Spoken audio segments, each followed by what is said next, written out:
Welcome to a special edition of Turf Talk, live at Churchill Downs for Kentucky Derby Week.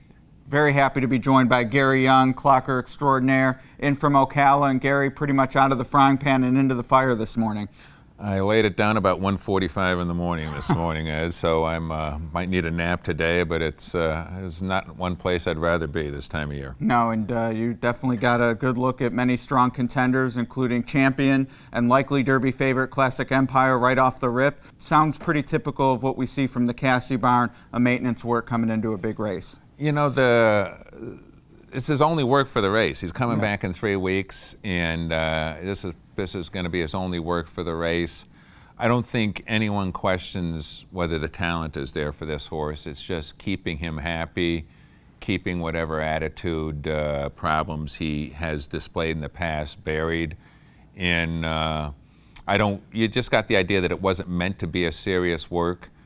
They'll probably just gallop him into the race, keep him happy, and hope for good post position. But he's definitely one of the contenders for the race, yes. Yeah, and 2 years ago, you were over the moon with what you saw from American Pharoah, who similarly had 3 weeks into the Derby. Dissimilar, though, 2 workouts, and he had his 2 preps sort of more back-to-back than Classic Empire, who had the hiccup between. Anything you draw on for the 3 weeks that you're hoping to see this week that tells you he's up to the task of the quick turnaround?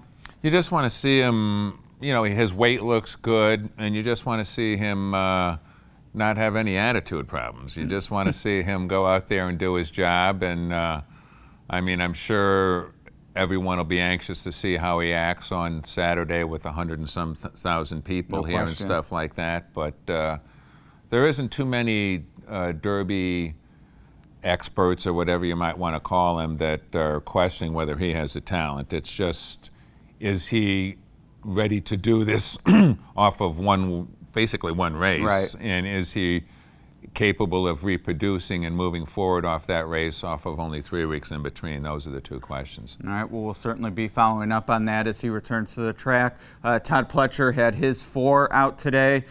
3 of them worked in company. Always Dreaming was alone. To my social media viewpoint, Always Dreaming seemed to be the one people were most excited about. What'd you make of the Todd Brigade? You know, Always Dreaming, it's been a little bit written about it this week, how he's a little bit keyed up galloping, and since he's got here and stuff like that. Johnny Velasquez was on him this morning. They broke him off at the 5/8 pole. He did not go particularly fast time-wise, but you could tell that Johnny's main purpose or main focus early in the work was to just keep him somewhat settled, which he did. He went 35-3, 59-3, galloped out and won 12-3. By the time he got pulled up, he had won 1 mile and 1:40 in the 5th on my watch. It was a good work. It was a good work. Again, you know, it'll be interesting to see what happens the day of the race. This horse, most of the time, Todd works his good horses in company. Right. He works this as horse we saw by with himself. the others. Yeah. And most of the time he works his good horses in company. He works this horse by himself.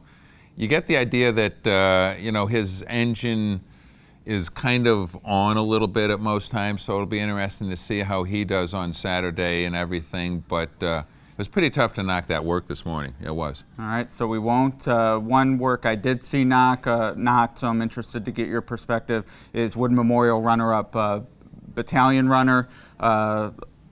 Some said he was even outworked by his workmate. What did you make of it?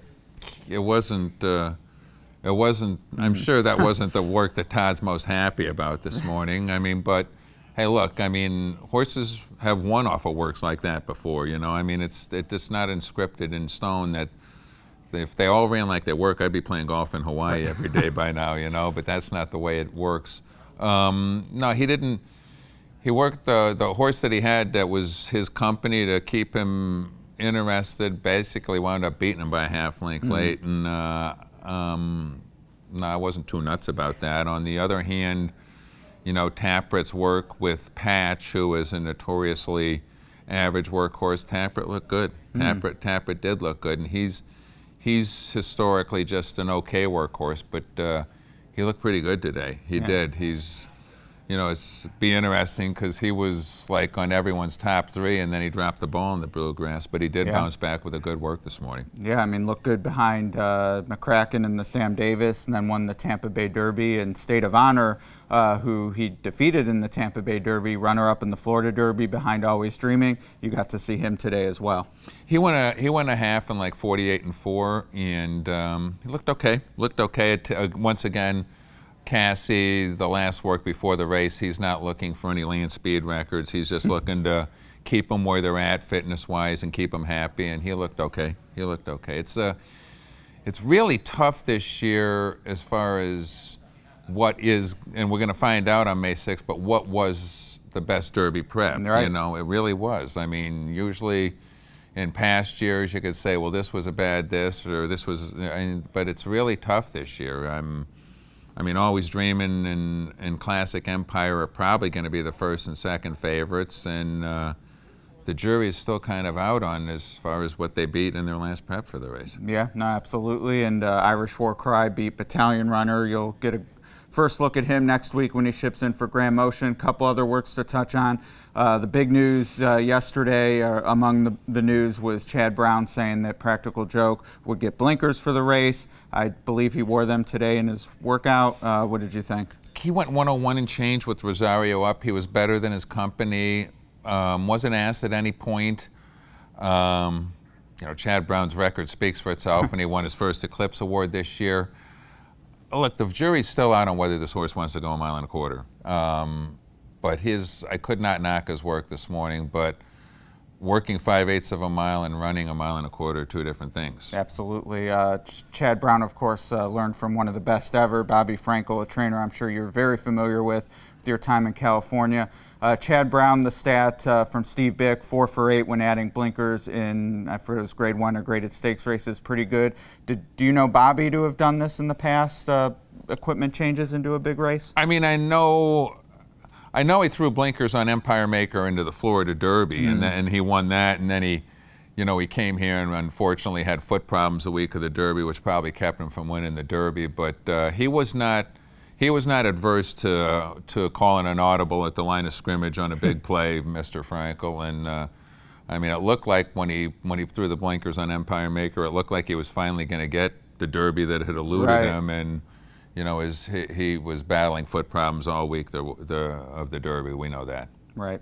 Well, not to put words in your mouth or tip your hand, but I don't think we saved the best for last. We touched briefly on Gunnevera before we came on, and not a highlight for you this morning. No, he wasn't. I mean, he's obviously been a very good horse, and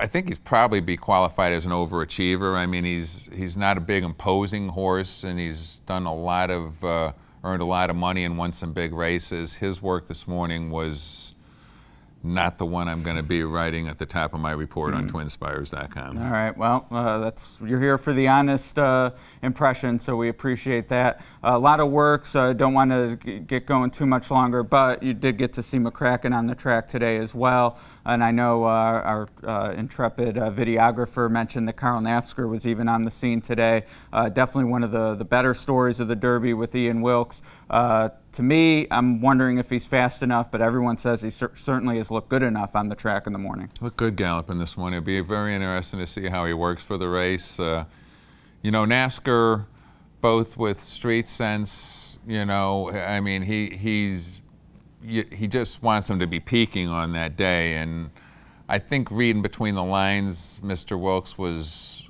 rather cognizant of the fact that McCracken was not maybe 100% crank for the bluegrass. He looked good this morning.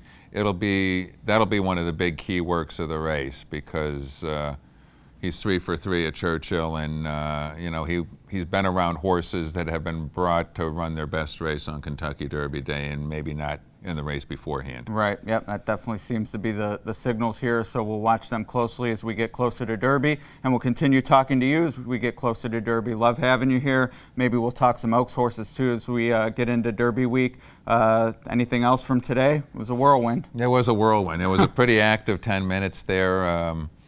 You know, it's kind of funny, because a couple months ago I was just thinking I'd be coming back here, and I I pretty much had the Derby was Mastery in my mind, and the Oaks was Unique Bella, and you know, we found out that these horses, you know, they can be fragile at times, and they're not here, and it makes the race a whole different kettle of fish without horses that look like they're the dominant horses of the division here. Yeah, no question. Well, hopefully we can reel in one of the bigger fish in the kettle and have some steak that night, or lobster, if to keep the fish analogy. But that'll do it for today. Thanks for joining us on Turf Talk from Churchill Downs. We'll be back tomorrow with Gary Young's report live at the track.